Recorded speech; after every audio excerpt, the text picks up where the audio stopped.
Hey guys, Julian here. So I wanted to share something with you because I have a lot of people that I still teach and I still talk to on a regular basis. One is business owners that are not of the legacy leadership. And I'm telling you, they do things completely different than the way I'm used to doing business, and maybe you are too. They are changing the way we live and the way we operate as a team, as a company, and as a brand. So I think it's very interesting that we have a new world, and I want to say something to those that are working in the old world. What is needed to keep your employees engaged? So here are 3 things that they need, and I think leaders, I'm going to give you something at the end that I just want you to consider. If you do this, it could change the face of your team in one simple move. But before I tell you that, let me give you this. There are 3 things that an employee, let's just change the word employee, that a human needs to have in business. 1, trust. If they don't trust you, they're not going to work to their full potential. Now, the first time you say one thing that goes against that trust, that is captured and held onto internally.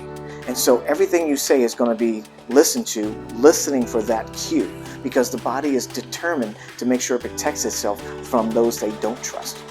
The second thing is control. People don't want to feel like they have to do something. I have this little exercise. All I do is say, put your hand up for me. And then I push my hand on them. And when I push my hand on them, they start pushing back.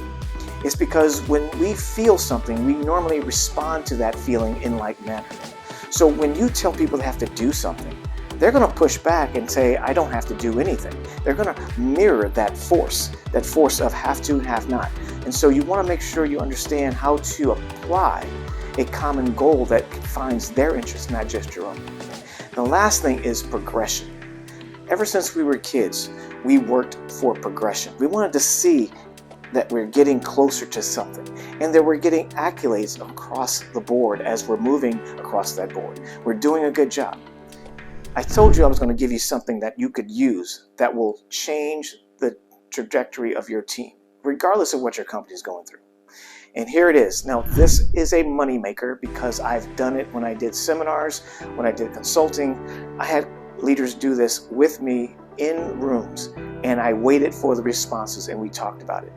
And it was emotional. So here it is.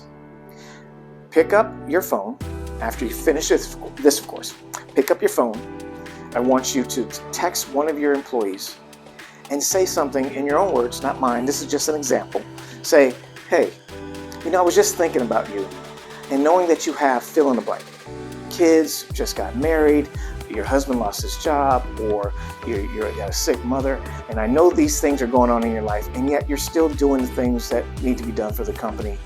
You know what? I just want to say thank you, and I really appreciate your effort, and I know you're doing all you can to do the best you can, so thank you. That's it. It's that simple. What you just did was you created a trust factor.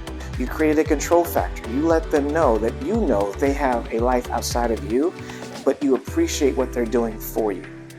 That is a moneymaker, because when you do that, they will automatically push back wanting to please you. It really is just a human thing that we should be doing on a continual basis. So after this, reach out to somebody. Just text them. You don't have to call them, but calling would be even better. But I'm telling you, texting somebody and just saying that is a great way to get people to work for you.